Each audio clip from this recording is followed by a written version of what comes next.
예수님의 변형을 다루고 있는 오늘 본문은 엿새후라는 표현으로 시작됩니다. 그런데 이 표현은 단순히 시간이 며칠 지났다라는 시간적인 표현이라기보다도 예수님의 변형 사건이 바로 직전에 일어났던 어떤 중요한 사건과 깊은 연관이 있다라는 것을 암시해주는 표현이라고 할 수 있습니다. 마가복음의 분량과 내용만으로도 이 사건이야말로 예수님의 사역에 있어서 중요한 분기점이 됐다라는 것을 알 수가 있습니다. 마가복음은 전체 16장, 16장으로 되어 있습니다. 특별히 1장에서 8장까지는 예수님의 갈릴리 사역을 주로 다루고 있습니다. 그런데 오늘 9장부터는 드디어 그 방향이 전환되어서 예루살렘을 향해서 점점 그 방향에 전환되고 있는 것을 알 수 있습니다. 특별히 8장 끝에 기록된 한 사건은 그간의 예수님의 갈릴리 사역을 비로소 마무리하고 새로운 사역이 시작될 것에 대한 분기점에 중요한 역할을 하고 있습니다. 과연 오늘 예수님이 변화산에 올라오셨던 이 사건, 엿새 전에 어떤 중요한 사건이 있었을까요?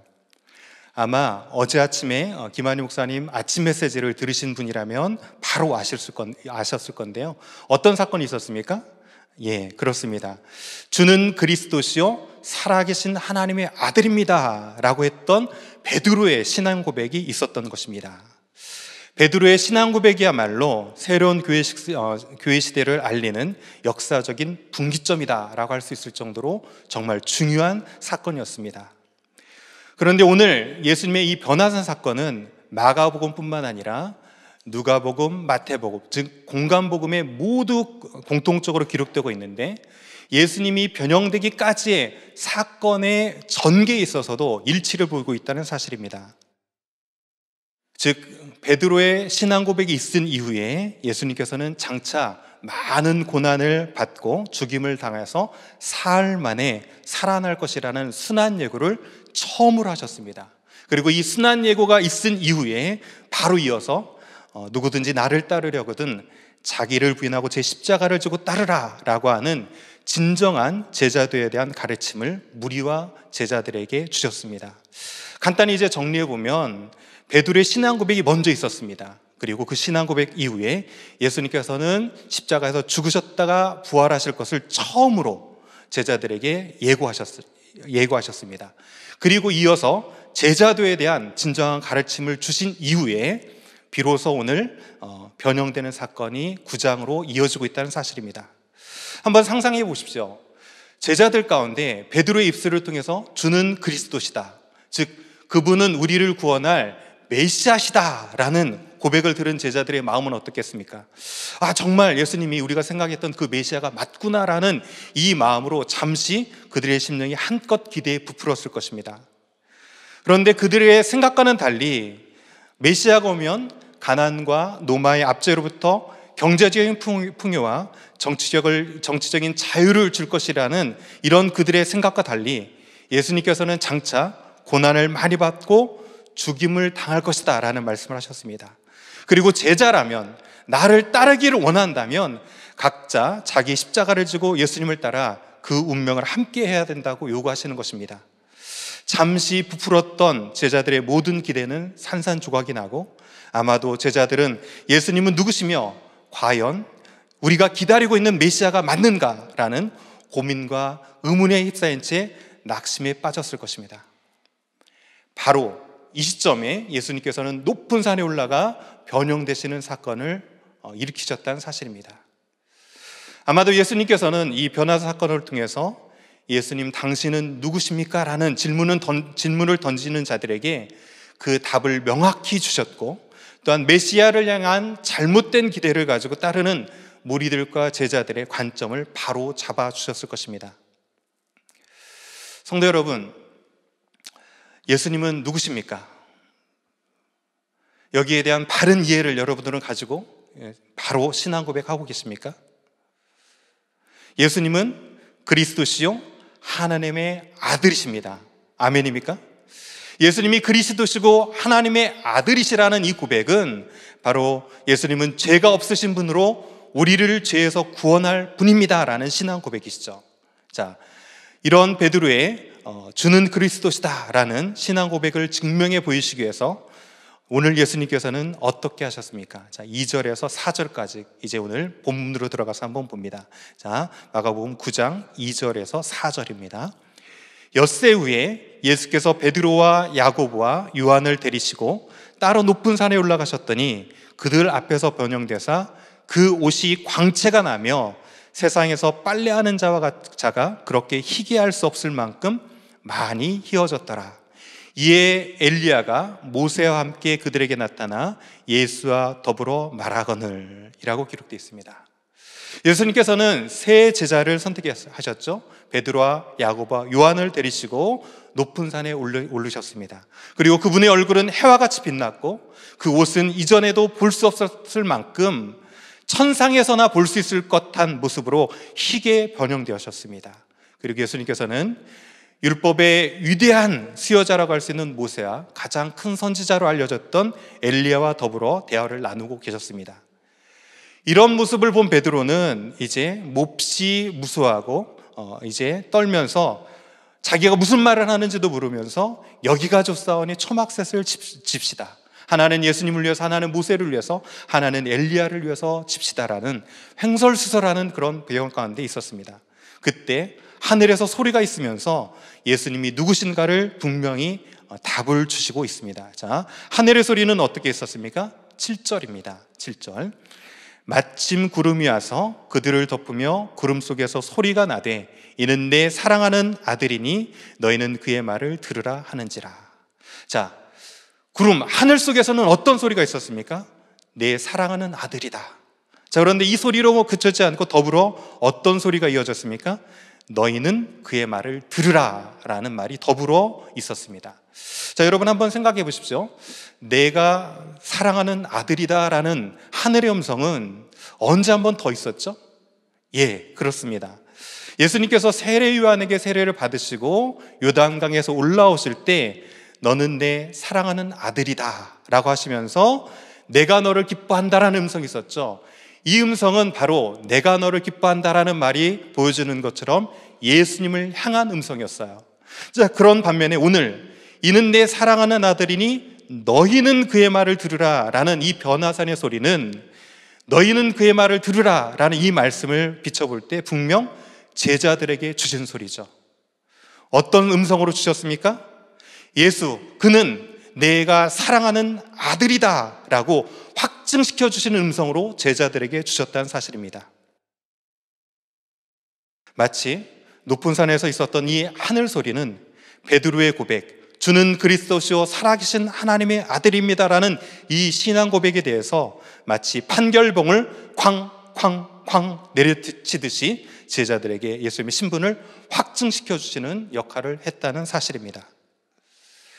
오늘 하늘의 소리가 제자들을 향해서 예수님 당신은 누구십니까? 라는 질문에 답을 주셨다면 우리는 오늘 우리 손에 들려있는 이 성경을 통해서 그 답을 들어야 됩니다.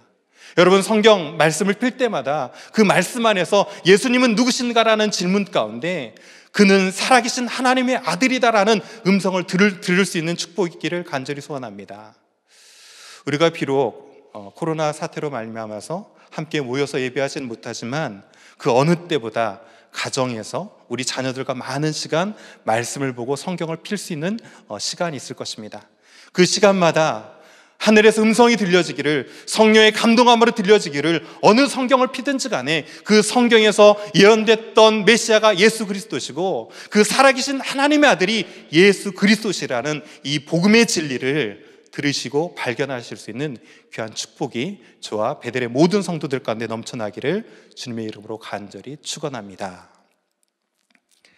자, 이제 오늘 본문 전반부가 높은 산을 향해서 올라가는 이야기였다면 이제 그 후반부는 높은 산에서 일상의 자리로 내려오는 것을 다룬 이야기입니다. 자, 9절입니다. 이제 그들이 드디어 산에서 내려오기 시작합니다. 9절. 그들이 산에서 내려올 때 예수께서 경고하시되 인자가 죽은 자 가운데서 살아날 때까지는 본 것을 아무에게도 이르지 말라 하시니. 자, 예수님께서는 당신이 하나님의 아들이다 그리고 메시아다라는 것을 증명하기 위해서 보여주었던 이 모든 사건을 부활 전까지는 아무에게도 이르지 말라라고 경고하셨어요. 자, 왜 그러셨을까요? 예수님께서는 변화산을 통해서 당신이 메시아됨을 분명히 제자들에게, 새 제자에게 보여주셨는데 이 사실을 왜 함구하라고 경고하셨을까요? 아마도 아직 때가 이르지 않았다라고 볼 수도 있겠지만 이스라엘 백성들이 메시아에 대한 잘못된 기대를 가지고 있었다라는 것을 알 수가 있습니다. 그들은 예수님을 메시아로 여기면서 어떻게든지 경제적인 필요와 정치적인 목적으로 예수님을 이용해서 예수님을 통해서 그 메시아의 왕국이 이루어지기를 기대하고 있었다는 것이죠. 오늘 이 사실이 그런 잘못된 기대를 가지고 있었던 그 시대의 사람들에게 알려진다면 하나님의 때에 십자가를 지는 이 사건들이 하나님의 계획대로 이루어지는 것에 결코 도움이 되지 못할 것을 아셨던 예수님께서는 그렇게 막으셨던 것이죠. 아마 제자들은 변화산 이 사건을 통해서 예수님이 하나님의 아들이요 메시아라는 것을 확신했을지는 모르지만 아직도 그 당시 유대인들이 일반적으로 가지고 있었던 메시아관에 매여 있었던 것이 분명합니다. 여러분, 메시아는 어떤 분이십니까? 메시아는 유대인들이 기대했던 것처럼 힘으로 군림하고 정복하는 왕으로 오신 분이 아니라는 사실입니다. 그렇다면 메시아는, 우리 주 예수 그리스도는 무엇을 위해서 오셨습니까? 즉 메시아는 고난의 종으로 오셨습니다.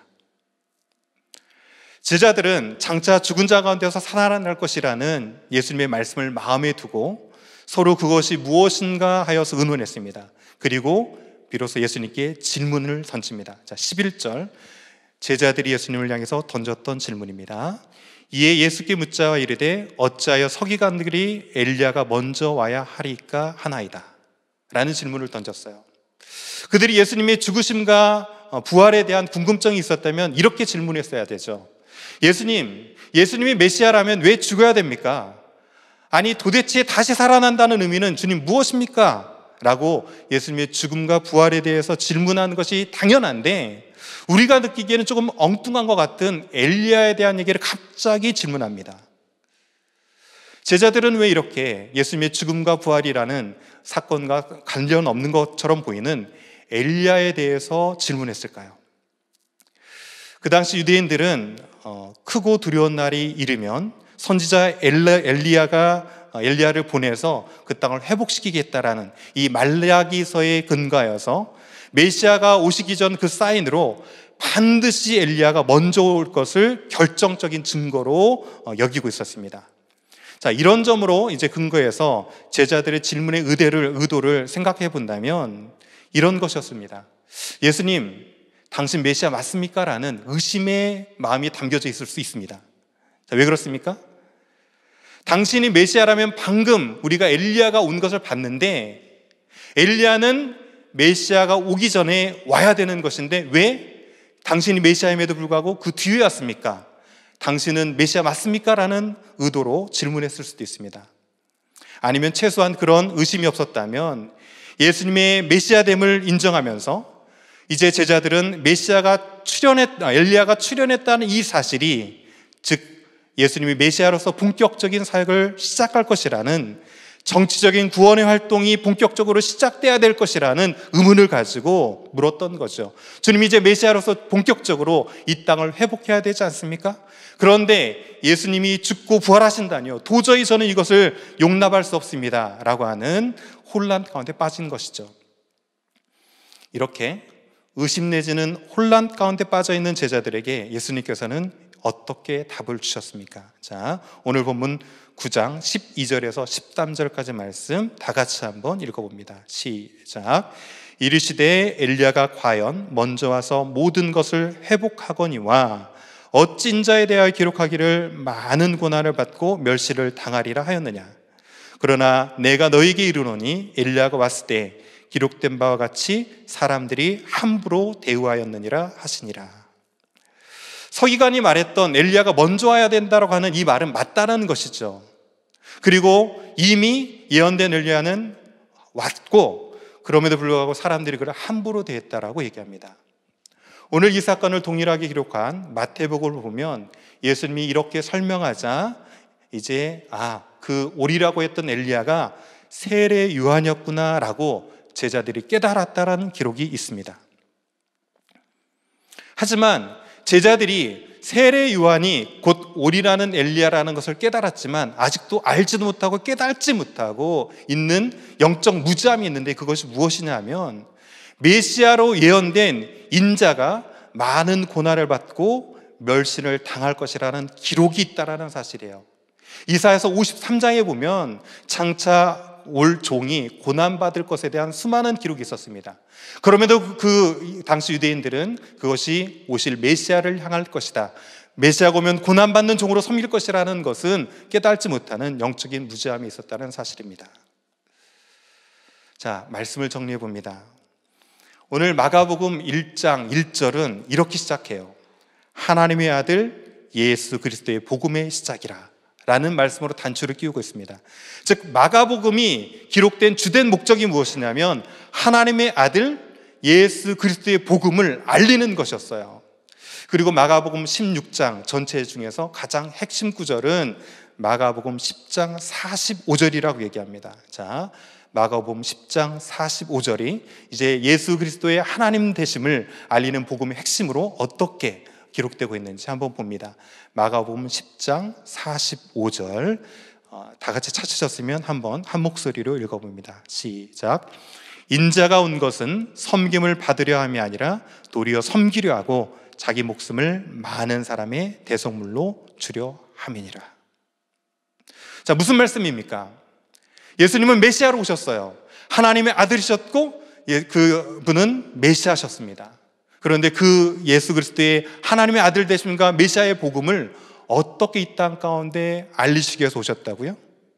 왕으로 군림하거나 다스리려고 하신 것이 아니라, 성명을 받으려고 하는 것이 아니라 오히려 섬기려 와서 그 생명을 대속물로 줌으로 모든 죄악에 빠져있던 인류를 구원하시기 위한 고난을 받는 종으로 오셨던 분이 예수 그리스도라는 사실입니다.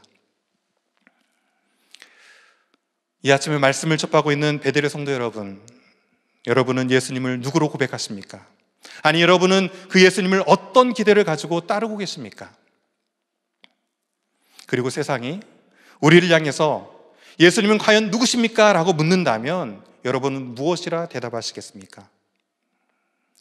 예수님은 그리스도시요 하나님의 아들이십니다. 그리고 그 메시아로 오신 예수님은 왕으로 오신 것이 아니라, 다스리고 군림하는 왕으로 오신 것이 아니라 고난받는 섬김의 종의 모습으로 오셨다는 사실입니다. 아멘이죠? 자, 그렇다면 끝으로 예수님을 따르는 우리를 향해서 당신은 누구십니까? 라고 묻는다면 여러분은 어떻게 대답하시겠습니까? 세상은 우리의 신앙 고백만을 가지고 우리가 누구인지를 아는 것이 아닙니다. 세상은 우리가 복음으로 사는 삶을 통해서 그 답을 듣기를 원하죠. 오늘날 기독교가 이렇게 손가락질 받는 이유가 무엇입니까? 입술로 신앙 좋다고 하면서 고백하기는 잘 고백하는데 그 고백에 합당한 삶의 복음의 삶이 없기 때문에 손가락질 받은 것은 아닙니까? 심지어 세상은 예수님이 어떤 분입니까? 라는 이 대답조차도 우리 입술의 고백을 통해서 아는 것이 아니라 우리가 복음으로 사는 삶의 모습을 통해서 알아간다는 사실입니다. 당신은 누구십니까? 라는 이 질문 앞에 행여 우리는 여기가 좋사오니 라고 하면서 교회 안에서만 머물러 있지는 않았습니까? 어찌 보면 오늘날 이 시대는 이제 세상으로 나가서 예수님이 누구시고 그리스도를 따르는 우리가 누구인가를 잘 증명할, 선포할, 증거할 기회일 수 있습니다. 여러분, 당신이 누구십니까? 예수님이 누구십니까? 라는 이 질문 앞에 교회 안에서 주일에 드려지는 한 번의 예배의 고백을 통해서만 대답하는 것이 아니라 예수를 주로 그리고 그리스도로 고백하는 자답게 우리가 서 있는 일상의 자리에서 행함과 진실함의 섬김의 행동을 통해서 그분을 증거할 수 있는 저와 베델의 성도들 모두 되어지기를 간절히 소원합니다. 우리 주님 걸어가신 길을, 그리고 그 십자가 지고 가신 그 길을 우리 가운데 맡겨진 십자가를 지고 오늘도 우리를 부인하면서 주님을 드러내면서 이 세상 가운데 당당히 나가서 예수님은 누구시고 우리가 누구신가를 증거할 수 있는 베델의 온 성도들 되어지기를 주님의 이름으로 간절히 축원합니다.